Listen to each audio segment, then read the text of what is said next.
Pain and weakness in the hand and the elbows. These are pretty common issues for people who work on a computer all day, year after year. It's also fairly common for people who work with their hands or have a sport that requires them to really grip onto something like tennis or carpenter.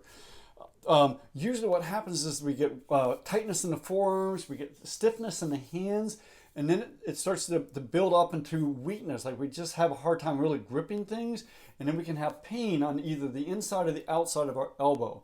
And that's sort of the progression of it. And this pain and this weakness are fairly significant, enough to really compromise your ability to do your job or play your sport.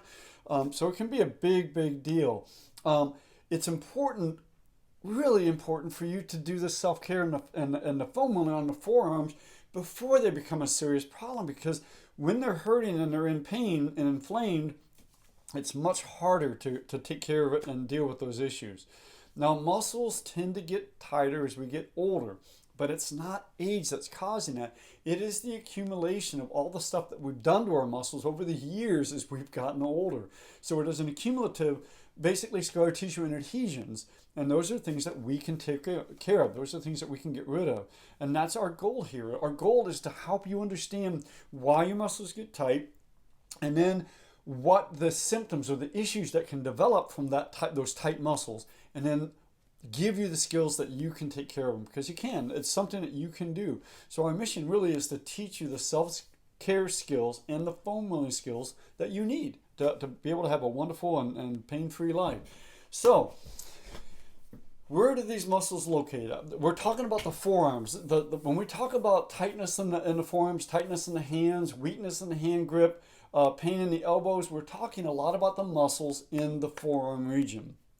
And again, the forearms are located between the elbow and the hand and the wrist. So it's this area right in here.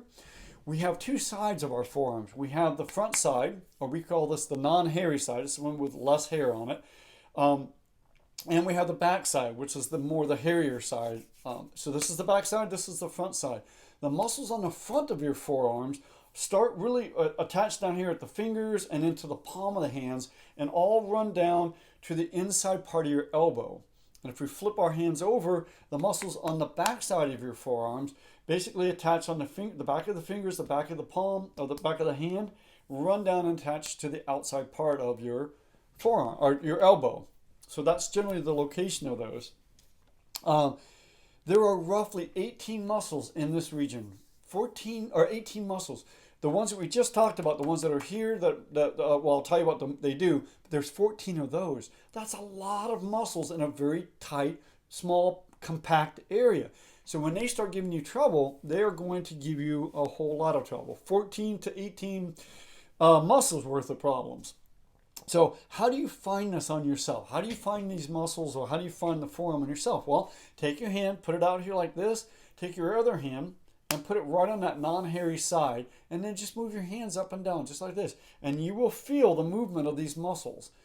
Now flip the hand over, put your hand on top of the hairy side of your forearm, and again, move your hands back and forth, and you will feel these muscles move in here.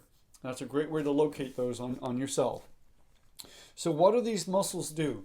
Well, the muscles in the front of your forearm are called your flexors, and they basically pull your fingers up and your hand up. So fingers up, hands up.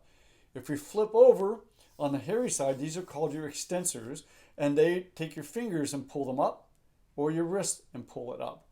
So that's the job that these muscles do. All right, so again, as they get tighter over the years of abuse and the things that we've done to them, there's not a lot of room in here for things to get tight and angry, and it can create a whole bunch of problems. Now that's what we're going to talk about tomorrow. We're going to talk about the issues that these tight muscles can create, the pain patterns that they can cause, and self-care tips to take care of it. All right, so if you would like reminders and special offers and weekly updates, follow that link below. You're going to receive a free PDF on 4 ways to reduce tight and sore muscles, so you can start right away. And we'd love to see you in your Healthy Steps community. Have a great day. Take care.